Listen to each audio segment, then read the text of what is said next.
Great to see everybody. This is a study guide for the test on World War II topics, and it's going to be open from February 19th, Friday, all the way to February 28th, Sunday. So make sure you watch the study guide a few times. Make sure you take your time on the test. Just log into your Clever account and then go to Castle Learning in Clever. Okay, so if you guys see some maps about the German invasion of Poland in September 1st, 1939, you'll notice that the German forces came from one side and then the Soviets came from the other side. And they talk about a rendezvous, and there may be a cartoon with Hitler on one side and Stalin on the other side. And just remember that these events happened at the outbreak of World War II. The Nazis and the Soviets had a secret non-aggression pact, so know that. Next, the military conflicts of World War II ended in 1945 when the atomic bombs were dropped on Hiroshima, Japan, and Nagasaki, Japan. And that was the last event of World War II. Germany surrendered first, then the focus was switched to Japan. And Japan's surrender were the last events. Don't fall for that trick question. Other thing, the Nazis' Russian campaign in 1940 would show that basically geography can have an effect on battle plans. And remember, the Nazis were very confident they could defeat their allies, who they turned on, the Russians. But Russia was just too darn big, too much land, and it was too cold once those Russian winters hit the Germans, and the people of the Soviet Union fought for their freedom and they refused to surrender. So it was the geography could have an effect on, battle plans. Now, if you read a passage from a certain somebody saying at first they came for the communists, but I was not a communist, so I didn't speak out. Then they came for the socialists, and I was not a socialist, and I didn't speak out. Then they came for the union members, and I wasn't a unionist. I didn't speak out. Then they came for the Jews, and I wasn't a Jew. Then I didn't speak out.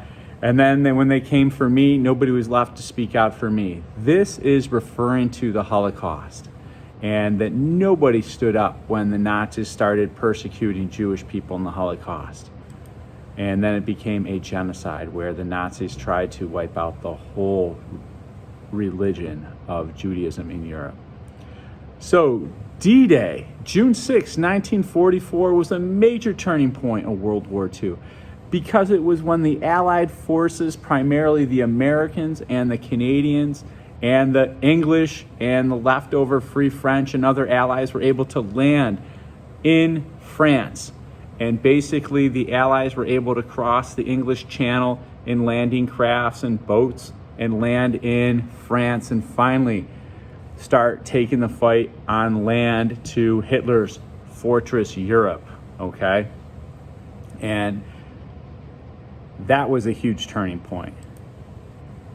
Now, you may see a period with World War II at the top and World War I at the bottom. And then going up from the bottom, you'll see Treaty of Versailles, the European economic depression, the rise of fascist leaders, and then the military invasions of Poland and the Japanese also invading China and the Italians attacking Ethiopia. What's a good title for this? Of course. I think a good title for this would be Causes of World War II. These were all causes of World War II. Okay, so you guys should be good for that one. Another thing, you may see a long paragraph talking about the effects of the atomic bomb in Hiroshima and Nagasaki. It's going to go into details like the blast radius, how many people died instantly, and the radiation effects. Now, this atomic bombing of Japan at Hiroshima and Nagasaki, destroying those cities, signifies the end of World War II. It was like the last major event in World War II. Is when the United States, the Allies, the United States dropped a nuclear bomb on 2 cities in Japan. You may also see a map showing Japanese aggression and showing the different countries that the Japanese invaded. And why were the Japanese invading all these countries? They wanted their natural resources. They wanted all sorts of mines. They wanted copper, gold, iron ore. They wanted petroleum. They wanted these fossil fuels. That's why the Japanese were invading so many countries. You may see a map with England on one side, France on the other, and the English Channel in the middle. And then the code names for these different landing groups: Utah, Omaha, Gold, Juno, and Sword. And notice they're all landing at Normandy, France. And this is all about D-Day, the Allies trying to attack the Germans so they could be a two-front war, with the Russians on one front and now the Allies fighting in France, starting at Normandy, a two-front war.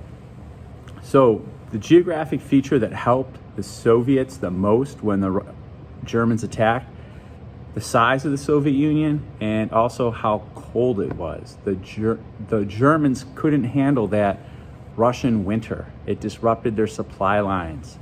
They could not handle that winter in Russia.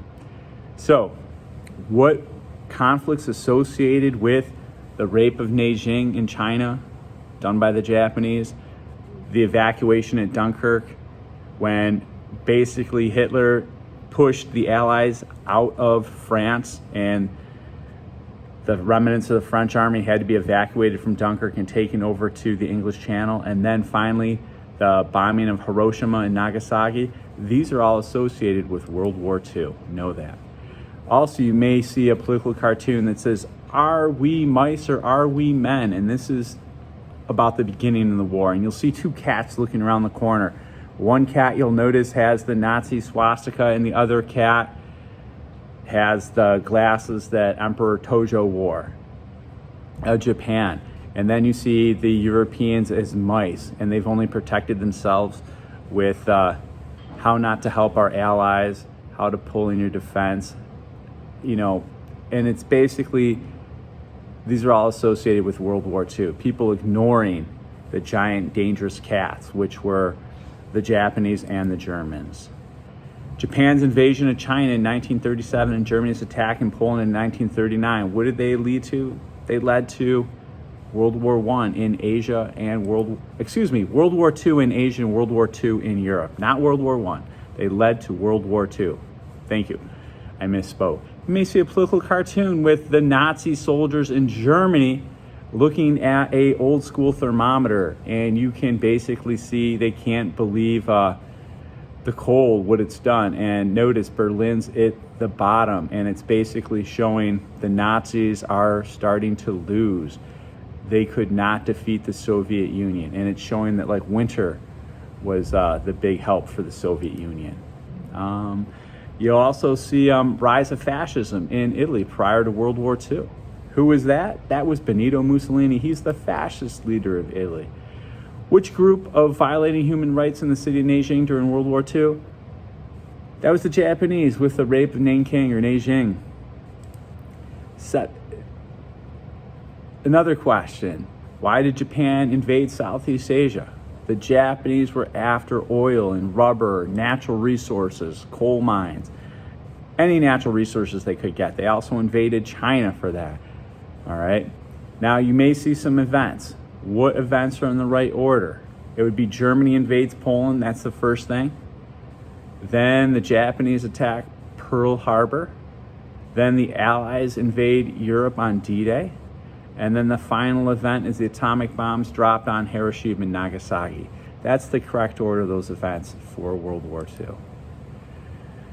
Next, quote, "What harms the victim most is not the cruelty of the oppressor, but the silence of the bystander." And that was by Elie Wiesel, and he was a Holocaust survivor. And he's basically saying that human rights are important, and the nations of the world must always condemn human right violations whenever they occur, and nations of the world should stand up and stop human right violations before they get out of control, like in the Holocaust. And lastly, if you see anything that talks about genocide, the Nazis evil, going after people, the Jewish religion, that is always going to be the Holocaust and genocide. It's when you try and kill a whole group of people. Okay, so watch the study guide a few times. I know it's going to help you with the test. Good luck, everybody.